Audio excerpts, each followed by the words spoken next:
now. Come on now. I bet they live on my block. Come on now. I ain't paying B.F. Johnson. I got Sir, good afternoon. Welcome to another episode of Deadline. We're blessed to be here today with Honorable Sharpe James, former mayor of Newark, and still the mayor, we call him the mayor, and Bishop James, one of the most hottest movers and shakers in the clergy and the community of Newark, New Jersey, and abroad. How are you both doing? Oh, yeah. Well, We're still here. Well, I'm gonna say this to our live audience. We have been blessed really to have you all's presence here. You all have been here and been fighting for the city of Newark, for the county of Essex a long time, and you're both products of urban communities. I'm gonna jump right in it and give it to you like this here. And I'm gonna ask you both a couple of questions and you answer, then we'll get into it a little deeper. When I say to you, what was Irvin Turner to you? Irvin Turner was the first black councilman, but Calvin West, if I'm not mistaken, was the first citywide elected, correct? At large. So you take Calvin West, you take Irvin Turner, and teach our audience because they don't know of neither one. Please. There had to be a beginning. We all stand on the shoulders of someone. And Irvin Turner was that individual. When you're the first of your race to take this leadership position, so much pressure on you. Not only did he wear that pressure, but he served his people to the bitter end. I mean, he was a legend to me. I remember knocking on my door one day, Sharpe James, I understand you're interested in politics. You had to love this man because he was a role model, he was a hero, he was someone that everyone knew, Irvin Turner. Your Honor, there was a Faulkton Award or Faulkton Act when he came into play, whereas each particular award had their representation. Is that when he came into play? Well, he came in being the leader in the Central Ward. At that time, Newark is governed under what they call the Faulkner Law. Certain wards, certain this, certain that. And he came in at a time when that particular ward in the city of Newark, Central Ward, the heart of our city, where many of us who escaped from Florida, from Georgia, Virginia, coming to the promised land, yes, came into that ward. And so he was elected.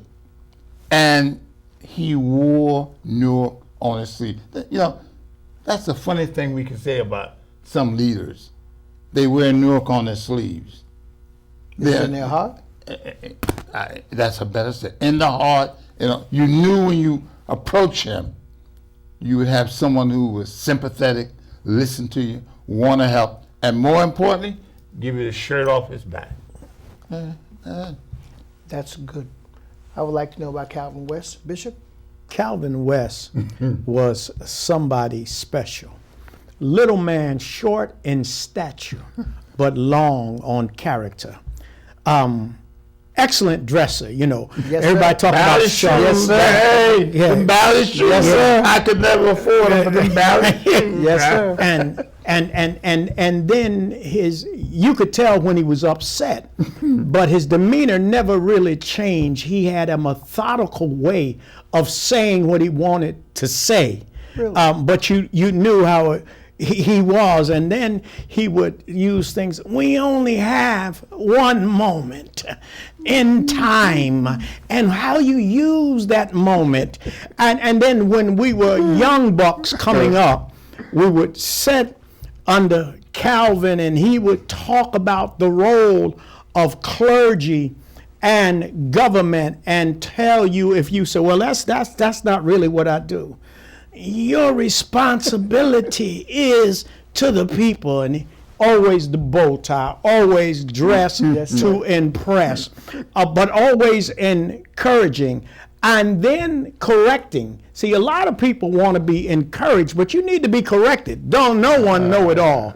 And he would say, no, wait a minute. And you would sit there and listen. What we don't have now is folks that sit under the Calvin Wesses of the world, learn history, learn politics in its true form.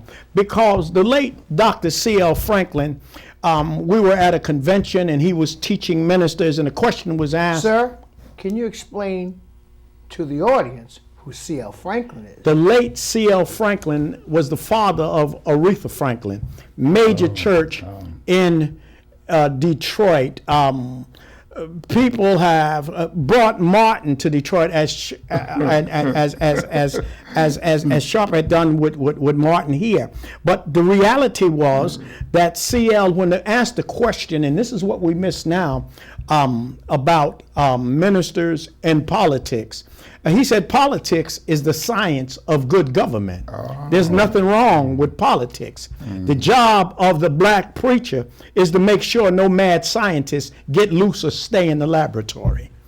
And so if you understand, Calvin West was one that could grade you, even though Sharpe was a teacher. Calvin could grade you on politics. You work your side of the street, and I'll work my side of the street. And people call Calvin double agent, triple agent. Republicans come in the front door, and Democrats go out the back door. And Calvin understood politics. Okay. The science of good government for the people. I'm going to give you this one. Has the dream, or is the dream still obtainable, or is it a nightmare now? We're not just talking about black, we're talking about period. Would you answer that, and would you answer that? Well, you always dream. Not to dream is not to live. I should say Martin Luther King's dream. That's what I should say. How long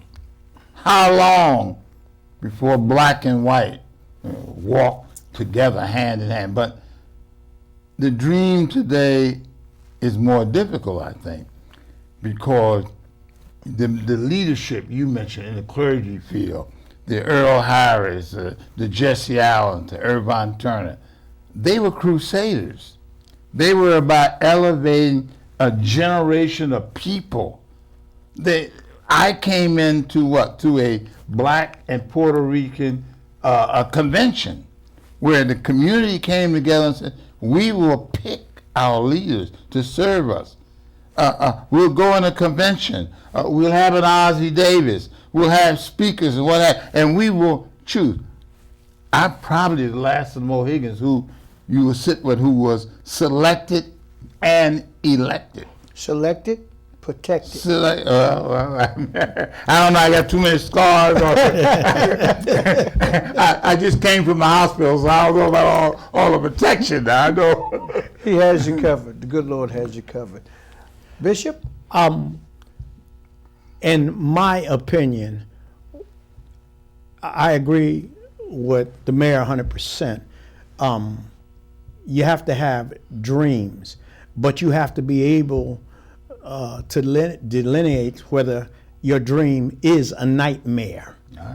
And what we've seen is the gains that were gotten by those from Irvine Turner on up.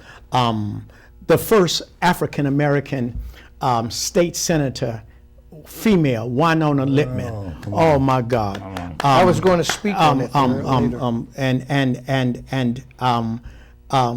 The late Miss Louise Epperson at the hospital. Stop the bulldozer. Adenizio wanted 250 acres to clear out human removal of our neighborhood. And she stood and had the courage. No, not in this neighborhood. No, you're not going to do that. Right. To the most powerful individuals that time. These were the people that mentored me. That mentored me. Levin West, you're asking about dreams. Not only did they dream it, they brought it, and they tried to lock them up for doing it. Oh, yes, they tried to yes, lock them up for doing it. And I got to throw this in. You asked about the dream. I believe that we have allowed it to become a nightmare by not insisting that the same principles. Levin said this, and Sharpe, he would say this, and turn that collar around backwards. Oh. You can't do giant things with mental midgets. That's different. I have to piggyback on that there and say, I'm from a different era, but I came up under you all. I have great ties with the both of you. That's my uncle. You and my mother and my brother. So going back to both of you all being educators, and my mother and father, my father died at 104. My mother would be 97. Now that's 10 years ago. My oldest brother is 92. The elder persons in the household now is maybe my age, 60, maybe. So, in retrospect, what you all are saying about teachings, cultivation, understanding what the struggles were about as Americans, not just black Americans, how is it that there's such a difference? Because there's visually nothing that says that we have to struggle since the 44th president. I'd like for both of you to speak on that, because they feel, my peers and below, feel they have arrived, and if it happened before them, it's of no interest. Whereas we were taught, my generation, you will know, you will understand, and you will achieve. Well, you mentioned a word there, education. We stood on the shoulders of those earlier heroes, Irvine Turner and the others and so forth like that. When they created this convention, they went out and searched for individuals who they felt could contribute, who they felt would be about the community. Remember, I didn't wake up one morning and say, I want to be a councilman. I want $95,000 a year, part-time job. I want staff. I want a car. I want this. They gave us an agenda. We came out with a platform. In the community. Our poet laureate, Mary Baraka, Mary. I mean, they sat down a Willie Wright. Come on now. Yeah, you calling the roll. These people sat down and Harry Wheeler, Lord, Harry Wheeler. Harry Wheeler. They wrote an agenda. They said, son, once you're in office, this is what you will do. This is how you will serve the public. Too many of our young people today just wake up one morning, hey, I need a job. See, look, that's the point I wanted to make. Looking for a job, looking for perks. When Ruth McLean knocked on my door, 59 Wilbur Avenue, and said, Mr. James, Coach James, Big Mouth James, I had Afro James. Is this a track coaching time? With my Tom McCann, black white shoes. Come on. We want you to come into the convention. And Earl Harris said, you're bringing Bozo the Clown out here, please don't go there. But my point was, I was already an educator. I was the first black athletic director at Essex County College in the state of New Jersey. Yeah. Yes. I wasn't looking for a job. They come on in. They said, come to the what convention?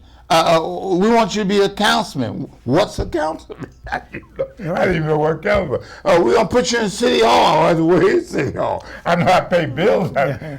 My point is, you came with an agenda, and we stood on the shoulders of those who came before us. I had been called to this little church down the neck on New York Avenue and Ann Street. 40 members. I'm now assigned from PSENG to run outreach to the community, a black community, predominantly black and Latino community. Some of the arguments that I had with the assignment was number one, know the community. So I would go down to some of our number joints. I won't tell you where they are, and talk. When they found out I wasn't the police, the young brother, as Sharpe said, big afro and whatnot, happened to be a minister. They said, well, you have to join these organizations. Do you know Dr. Edward Vernon? No. You gonna know him. And it got so that Dr. Vernon would call Cody's brother, who's president. Brother Cody, I need Brother Jeffro to be with me today. I didn't even have an office then. I was in a cubicle. I would say, what am I doing? They said, whatever he wants, because these were the people after the riots that kept the city and put organizations together. I didn't pick them. They picked me, and I was wise enough. People say, well, you're a flunky. No, if you carry the briefcase, you're in the room. If you carry the briefcase, you can pass in the papers. Will, I'm a piggy bank on that. But let me give you the rest of it. Then you learn the hustlers in the street, but they respected you because you got their lights turned back on. And then I called. Right, and then you had a leader that would not his will, but the people's will. And so you learn, and then you start to surround yourself as you go up. Some of the fights inside corporate America was unbelievable. People that don't know about it. We would call, if you do marketing, anybody that knows anything about marketing, you talk about marketing segments. They talked about sub-segments. Blacks were sub. Sub is beneath. Then you learn from folks, you get introduced because you're really a novelty in corporate if you look like us. And then you meet folks that are movers and shakers. As I said, Winona Littman used to pinch my cheek and tell me I was cute, and I thought she was the finest thing walking. I was young, but I wasn't dumb and I wasn't blind. Then you had folks that was ahead of their time. When Sharpe put together the Senior Citizens Commission, he not just put it together, he funded it. There was a new thing going around in 1991, I'll never forget.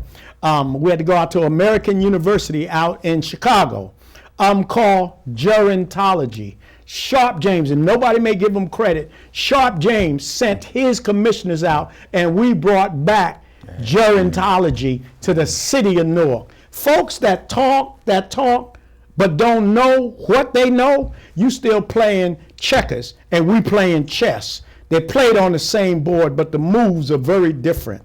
And then how did I get with Louise Epperson? She was on his commission. And Louise gave me the history and how this hospital was built and who signed and who fought. We don't do that anymore. We don't have any use for our elders. We don't have any use for knowledge. And so y'all are educators. You can't educate somebody that doesn't want to be educated. On that, we're going to go right to, excuse me, the importance of why was arts and the cultural community so important with New Jersey PAC for you? The PAC? Yes. Why was it so important to have that here? Well, it was controversial. What's Yes, that it word? was. Not in my backyard. Change always is difficult sometimes. We needed to make Newark a destination city. We've had people say, I don't want to be found dead in Newark, please. The young lady running for governor, a lieutenant governor, I don't want to be found dead in Newark. I don't want to come to Newark. Newark's not a safe place. All kinds of stories that attack the city of Newark. And yes, urban cities have crime. Urban cities have drugs. We need to become, and I got to give credit where credit is due, because I brought in the best minds. The one thing about being a leader, you need to bring people around you who, and many of them thought they were the mayor, many of them acted like mayor, and only when I got run, I appreciate you be acting mayor, looking like mayor, dressing like mayor.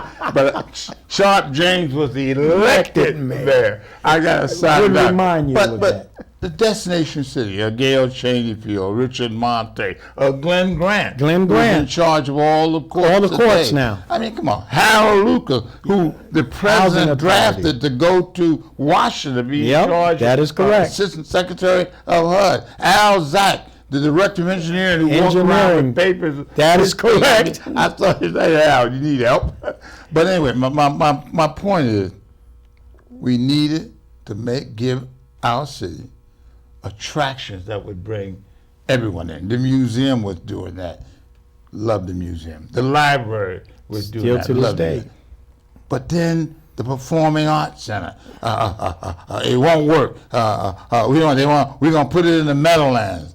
Harts Mountain spent $1 million. Yes, they did. George Zoffinger, of the commissioner of the Sports Authority out there, they spent $1 million saying Newark's not a safe place. No one will come to Newark. It won't work in Newark. It won't exist in Newark. Really? Now, since 1997, when we opened, it's one of the leading art centers in America. In the nation. With diversity in America, attendance in America. Fourth floor. No incidents, no crime. And hold on now, let me be honest. We had to overcome an African American cemetery we found. And they said, Sharpe, we gonna tar and feather you if you go ahead with it. Sharpe, Symphony Hall will become the Black Hall and pack. All kinds of issues. I was going to ask you about Symphony Hall. But all of those issues, we continued to keep our eyes on the prize, that it would bring an economic engine, create jobs, give us an image, and more important, that New York became a destination city. I went to one event, 1997, Sharpe gonna be out there, be the hero, and a lady had a walker. And I ran over to her, hey, could I help you cross the street? You going to your car? She said, no, I'm going to a train station. I'm from, I think, Newton, Massachusetts. She came to see the piano player, Perlman. Yeah. I couldn't believe that a lady with a walker living in Newton, Massachusetts would come through public transportation all the way to Newark. That's the drawing crowd. So it worked. And I've been too long, and I apologize. No. But the Performing Arts Center, it's not about Newark. It's not about black folks, white folks. It's about the arts. Right. And let me add this. PSE&G, you don't build anything unless you know how you heat it, you light it, and you cool it. People, you don't have to be an engineer. And pay the bill. And pay the bill. And pay the bill. And pay the bill. I'm looking at my $1,500 bill. Go ahead. And so I got the assignment to look at the community piece of it. They had to buy the PSE&G helicopter port. We were looking at the fire station going along the river. We were looking at building kiosks until, of course, you couldn't do that with the FBI. But nobody's talking about, they had a female black architect. Oh, yes. They had a female black architect. And she was a pilot. And she was a pilot. She was a pilot. She was a pilot. 110 pounds soaking wet. I know Jethro James met with her, not my engineering, because when we talked about the community, and part of it was that we were looking, because we talked about baby stores. See, folks that don't know what went into the planning and the thought processes and what had to go in for the community, because I was there for the community. We talked about how do we get baby strollers across the street. We talked about if they had built the kiosks, that we were working with the state and the Department of Transportation to build a sky bridge across 21 the community would not be hurt. And we talked about, I can't think of his name, I can see him, who was the first head of NJPAC, but we talked about at every show, at least Larry Goldman, at least 50 to 100 tickets would go to a community organization. All of this stuff was done, and people have no idea but what it took. The community was fighting. Amiri Baraka Sr., our poet laureate, came to me and said, Sharpe, I'm warning you. If you go ahead with this project, we're going to tar and feather you. Because he said, this is going to be for white folks, Symphony Hall going to be for black folks, and we're going to tar and feather you. And I knew I didn't look good in tar and feather. I wasn't going to do that. No. But I respected him because he was our renowned artist. The Dutchman play and bringing fame to us. And I said, yeah, I make that commitment to you. And guess what? Once we built this, opened in 1997, the first African American on that stage was none other than Amiri Baraka Jr. And he was great. The first person who performed. Right. Now, tar and feather. When we opened in those 1997, the first African American, and then Larry Goldman hired him. That's to correct. do a study that is correct. Of all African American artists, so they could be ahead of the trend. They would do the right thing. He used Amiri Baraka Sr.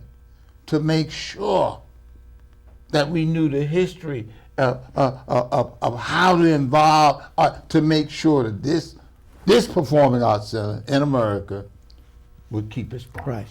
Right.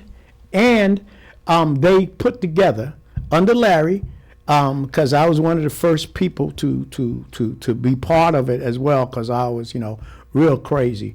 Corporate, clergy, cop, all of that. That's a weird combination. And still hold license in social work.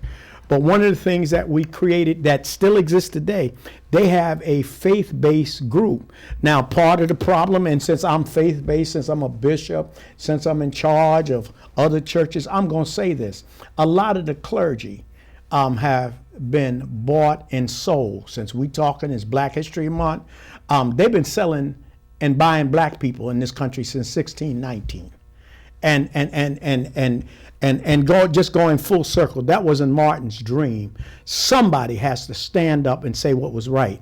Sharpe had not only a vision, but he also understood processes. Because if you have a vision and don't understand processes to bring it to fruition, then what you have created is a nightmare. The late Ken Gibson, because I used to sit at his table. I'm the baby of the old guard shop. I'm the baby. Ken Gibson used to say, and I'll just take me. I helped Jeffro James, so they call me now Dr. Frankenstein.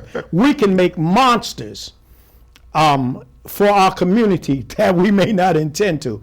Sharpe, Sharpe, I use this for me, but I'm going to share it with you. Somebody say, you look like an old bear. I say, yeah, but call me Yogi. I'm smarter than the average bear. Sharpe was smarter than the average bear. But just recently, Performing Arts Center honored Kwanzaa, Black History, and they honored Marilyn Bolden. And Dr. Johnson from the hospital. And one of the sponsors was Public PSC&G. And Phil Thigpen came to speak at that occasion. Still involved in the community, has one of the highest diversity type programs and involvement. It worked. What I want to ask you all is that for this generation, and being that it is Black History Month, we've made tremendous strides, my generation and behind me. But for some reason, it seems as if there are not too many obstacles with solutions. Everyone wants everything right now, whereas when you all were my parents or my parents' age, there was a process, as you all spoke of. So the question is, now you have entrepreneurship this way and this that way, as far as TV shows, as far as Google this and Google that. How does that cause a problem too? It's a good problem and it's a bad problem. You care to speak on that, you all? What folks don't understand, and I use this analogy just the other day. You can either go to the store and buy a tomato, or you can grow a tomato. But you have to understand the nature of planting. Number one, you set tomatoes out as a seedling. It's small. It takes time to grow this tomato. Number two, you've got to know what season to plant. You don't plant tomatoes in the middle of December. There are things that we've gotten to, and it's good and it's bad. Nobody wants to read anymore, and it's sad, it's racist, but it's true. You want to hide something from black folks? Put it in a book. They'll Google it. There are some things you can't learn from a computer. Wisdom cannot come from a computer. And so it has helped us, but it's also hurt us. There are minor things that are major. Martin talks about that we major in the minor and minor in the major. Small things. My mama had a 10th grade education. My daddy had a 6th grade education. But he bought 2 houses in his lifetime, Sharpe. Raised 9 kids. Sent 6 of us to college. Mama would say things like, boy, manners will take you further than money. Let me piggyback on Reverend Jeff O. James' statement. Everyone wants to go to heaven, but no one wants to die. And everyone wants to be a leader, but no one wants to pay the price of being a leader. If you're a true leader, fighting for your people, struggling for jobs, struggling for housing, you become a target. I became a target. I'm a target. I went to prison because I fought for our people. I'm in prison, and one of our distinguished educators, Bob Kirvin, who wrote a book, his book's in the library, came to visit me in prison. And he said, Sharpe, if you had to do it all over again, you would not have helped that woman. I said, oh, wait, excuse me. You're saying if I had to do it all over again, I would not help an African-American woman make allegedly $400,000 when I helped 2 non-African American women, M&M Development, Maria and Gangas, and I apologize, I always say the name wrong, still down in the East Ward, still making money.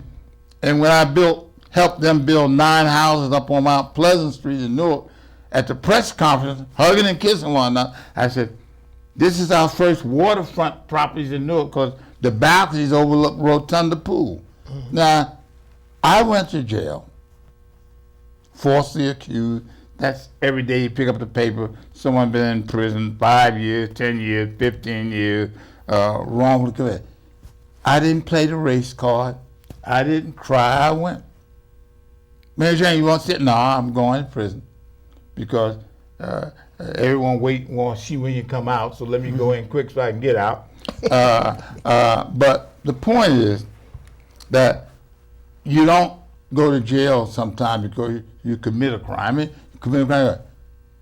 Politicians, overzealous prosecutors, you're serving your people, you're a target. And they said, you're a target, Sharpe.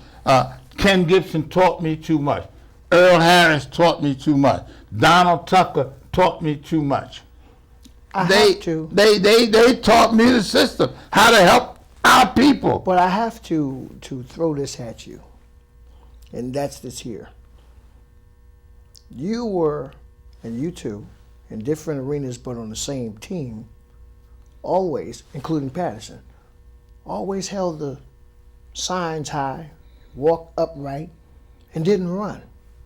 So when you do become the Pied Piper for people, it has nothing to do with ethnicity or ideology. It has to do with the souls and the minds of people. Why are we in this country considered to be victims and enemies because of the fact we speak of for the people, by the people, and by the people?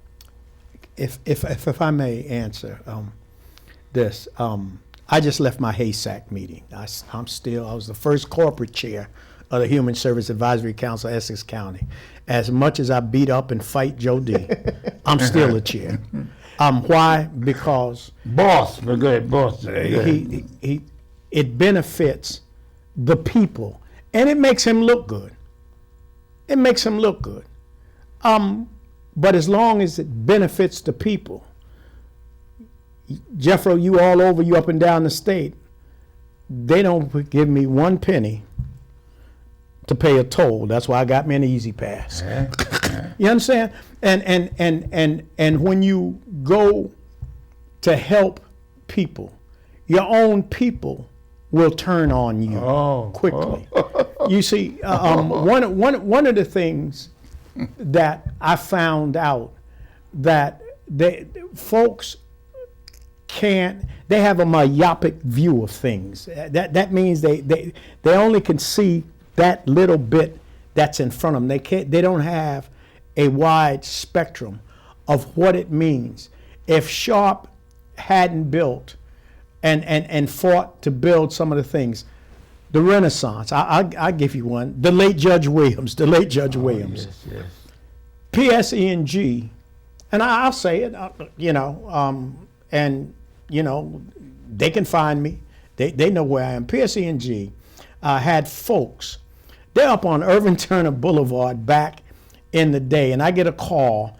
They've got digging equipment in the heart of the hood, flying the Union Jack, the Confederate flag. I get a phone call from a dude in the street that says to me, at that time, I wasn't Bishop, Reverend, I know you public service, but we're going to light this so-and-so up. I go up there. Now I'm meeting with the presidents.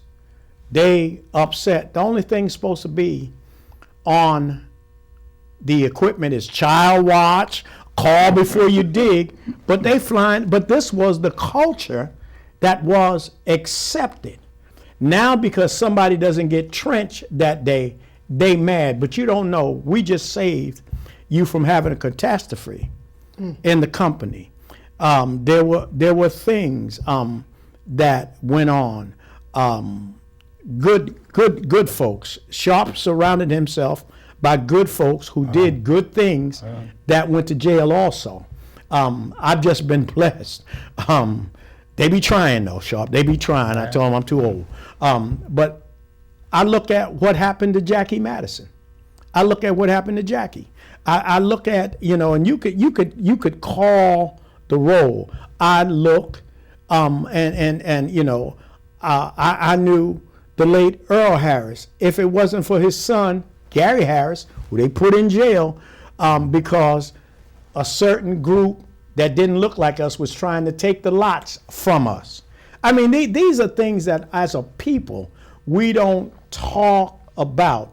And so doing right, but then they put Jesus in jail. Well, remember the most important statement I can make. The question from that distinguished writer, author, community activist who was in the books about the riots of 1967, Bob Kirby. If you had to do it all over again, and the answer remains the same.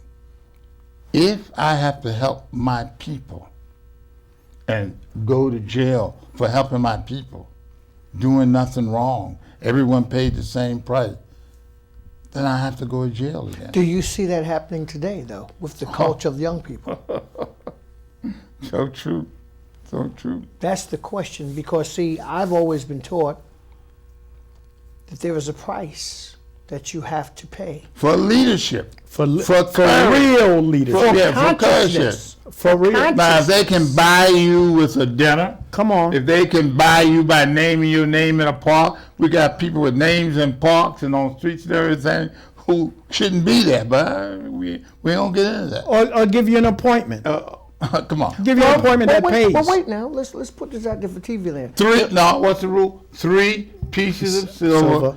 30 pieces of silver. Too many of our leaders away. Come on 30 now. pieces of silver, sir. Come on now. How many? Let me say this to you. Let me say this to you. Theologically sound. Jesus has 12 fellas. One we know is a thief, and they're gonna sell him out for 30 pieces of silver. Peter, his main boy, is so impulsive that when they said, weren't you with him? And Peter, because he didn't already said earlier, I'm going to die with you. When they said, weren't you with him? Peter cussed everybody out. No, Peter denies them. Thomas, who says, I'm with you, I'm part of the 12, I believe. Thomas is the doubter. Think about this. You got 12 dudes. I'm giving you 12 dudes you got with you. By the way, Peter's little brother, Andrew, he going to follow his brother. So now you didn't knock down. Nobody stays at the cross but his cousin, John, and that's the only reason he's staying there, because he's scared for his aunt, who is Jesus, her mother. One day, they got 1,000 people in front of the federal building, led by the great Reuben Johnson, yes, our great entrepreneur, 15 nightclubs in the city of Newark, and the late Bill Mann, the attorney, Sharpe James for governor, hats and he will do for the state what he did for Newark. He will make it better. He will do what the New Jersey Conference of Mayors said when they made me mayor of the year. He turned Newark from urban blight to urban bright. And the next day I was a con breaker, a thug. The people I had given jobs to run away when they see me coming. I lost about $5 million in salary. I'm in a federal prison. I'm a mug. I'm a thug. All kind of names they call it. The very people I helped, here comes Sharpe, run. That what but that's what I happens? did, though. I'm one. What do you do? No, I didn't play the race card. I wrote a book to at least explain the situation. Can you speak of that book? Political prison. That's what I was. So at least young people coming up would understand, as we said earlier, Reverend, there's a price you pay for real leadership. Not eating leadership, not getting your name over there, but real leadership, the price. And now I'm having a second book come out, A Sharpe View, where at least this one I explain about leadership and the price you pay. This I talk about Sharpe James' record in office. I mean, I people taking credit every day for things I did, and I don't get mad at them. They want the credit, they want the glory, they want all that. But there is a record. All of us have a record. All of us stand. I stand. I'm proud to say, I stand on the shoulders of Ken Gibson. I love that man. Yep. I love Ken Gibson. And yet I ran against him because I felt that we wore him out.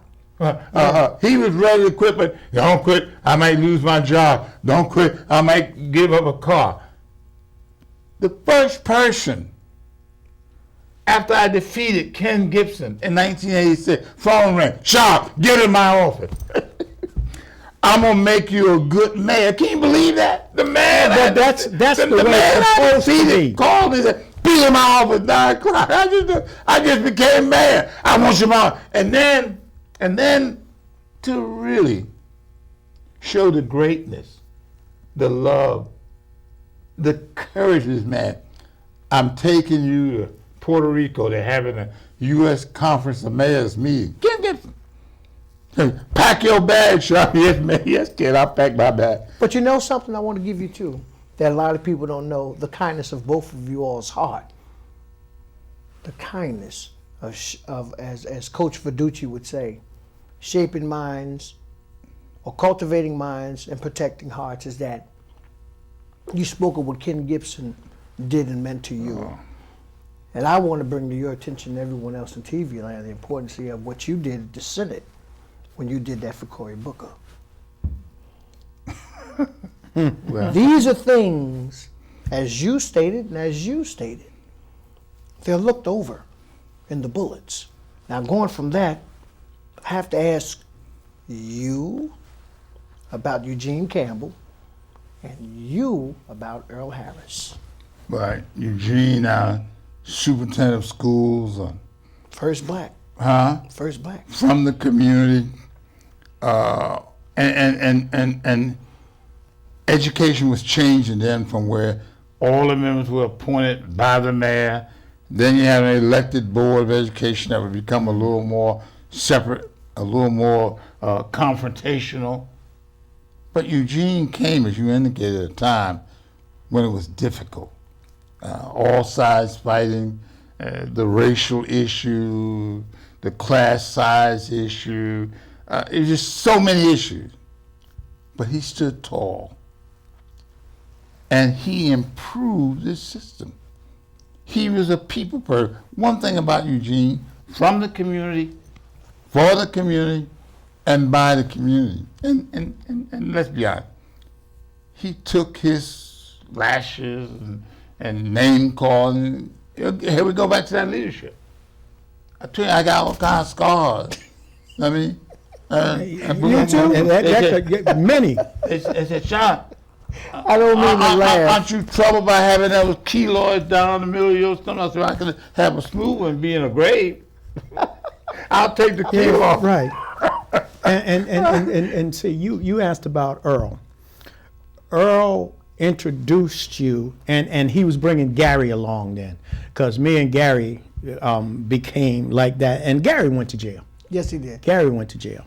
I remember what the community did, and Sharpe led when he got out, and they put him back in jail because they wanted him for another start. See, we don't have these conversations. The fundraisers. That's right. That's right. That's right. That's right. They didn't want to have a fundraiser. They didn't want me to raise money. That's correct. Because they say they keep you poor so you can't appeal. I went back to a young lady that sent us. I said, why are they doing this to me? They're talking about taxes. She said, they don't want you to have money to appeal. No.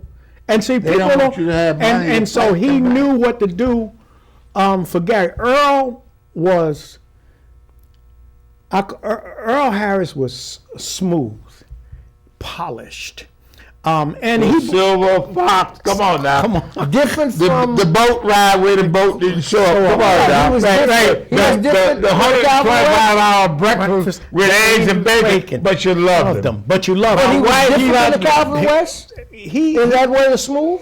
All that party. All of them had their Earl had that handshake yeah. like a gun. I said to my wife, I said, Mary, you know, there's some people who were rude to you, but every time you see Earl Harris, you run up and hug him and, hello, Councilman Harris. What is? She said, every time you see me, he get a smile and stick that hand out, shake my hand, give a smile, and hug me. That means something to people. And see, People person. right. Gary, we were trying to build the church. We down the neck. And for some reason, you know, I do what I do at PSE&G, and Gary took a liking to me. And so he helped us to do things. And then I got to give another one, Donald Tucker. Let me tell you something. Him and Sharpe, and it was funny because we could go on any given day.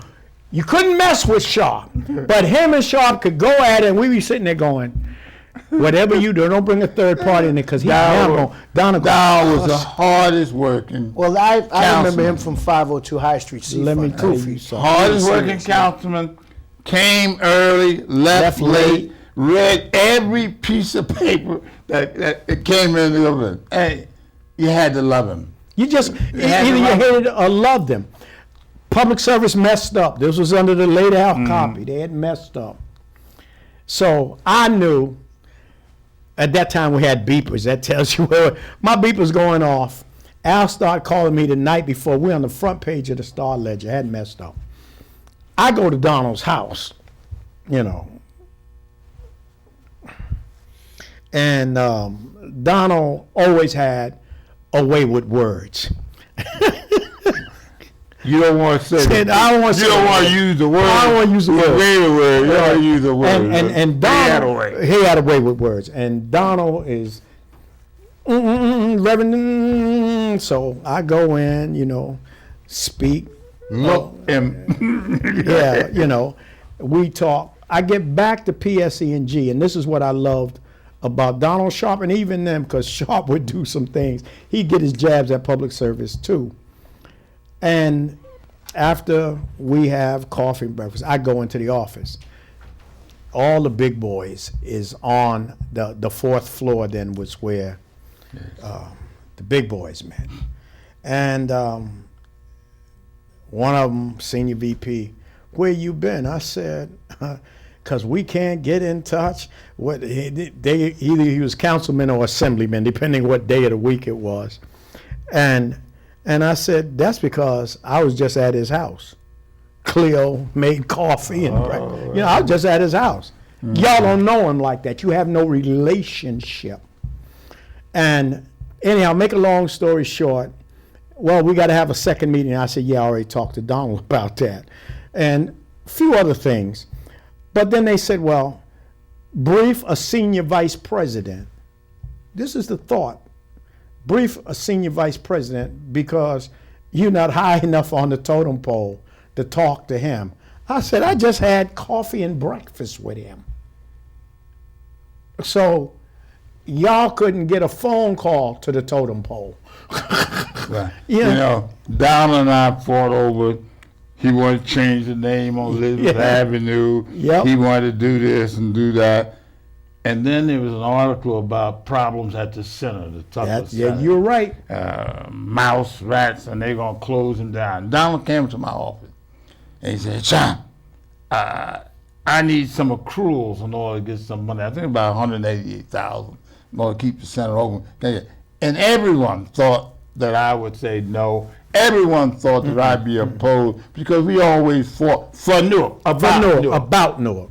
And after he finished it, I said, Donald, as long as I'm mayor, they'll never close your center down.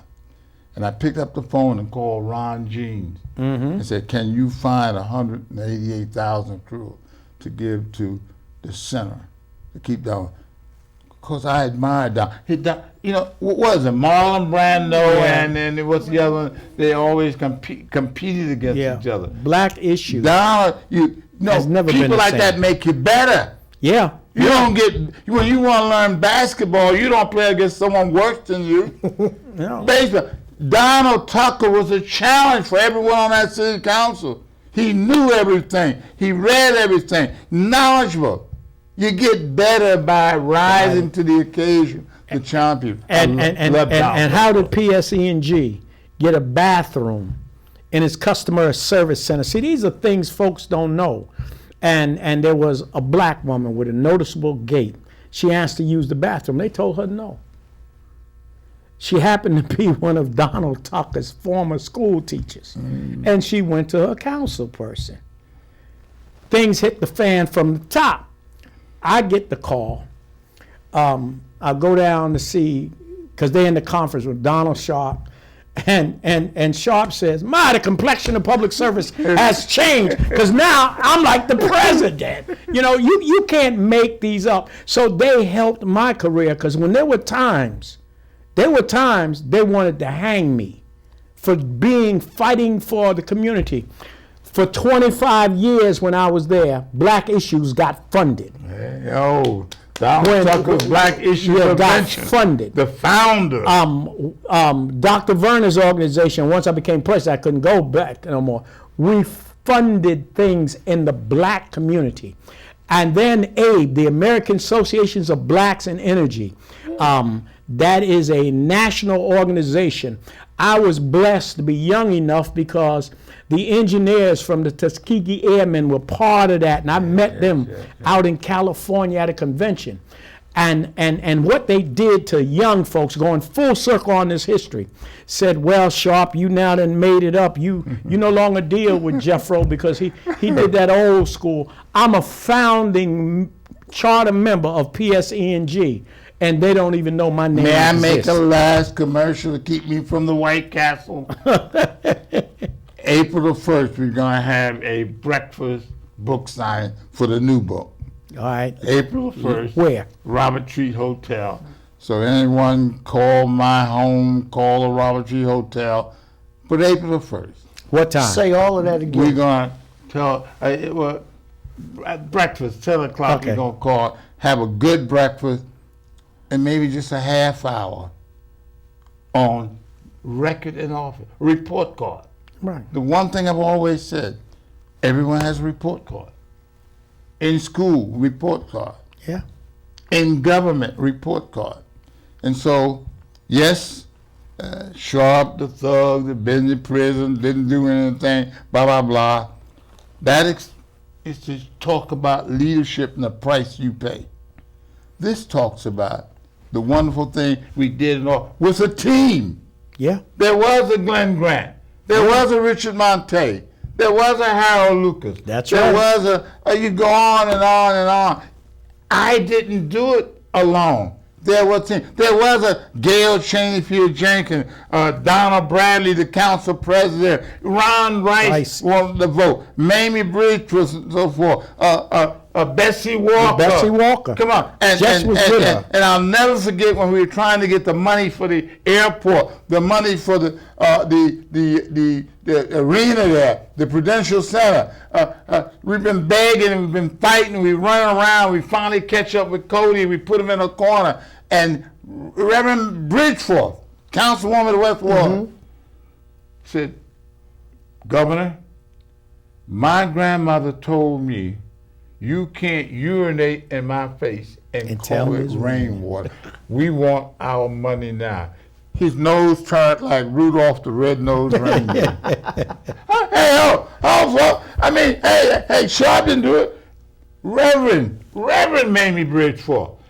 What do we call it? The least likely person. Everybody goes, she was bourgeois and, and and Governor, my grandmother taught me you can't urinate in my face and call it rainwater. We want our money. We got $1.2 billion. I said, please, hey, help. Well, I'm telling y'all, I'm not going to wait. Teamwork. I want my book. Teamwork. Not Sharpe, Jerry. I stand on the shoulders of a Ken Gibson, of an Errol Harris, of a Don Tucker. And I stand on the shoulders of 5 council members. You need 5. People say, hey, Sharpe, what's the best idea you had when you were in office? Could you tell? I said, anyone can get 5 votes. I said, I had a whole lot of ideas. Yeah. I couldn't get 1 vote. Ken Gibson said this, it's a numbers game. You need these many. That was his said that too. You need these many. 5 votes, man. Council President Donald Bradley, Mamie Bridgeford, Bessie Walker, Gail Chaneyfield, Ron Rice, and others. Yeah. Thank you for the team effort. You know something? This has been a great segment, and it's only the part of 2. As I end every segment by saying, first of all, thank you both, Mayor James. Thank you. And Bishop Jeffro James. Isn't that something? I have 2 James here. That's powerful. But before we can love all people, we must first love ourselves. This is a continuing episode that will be part 2. Look for it. Thank you very much. Got this next one, we're going to keep it running from right there. But what's deeper coming with this one?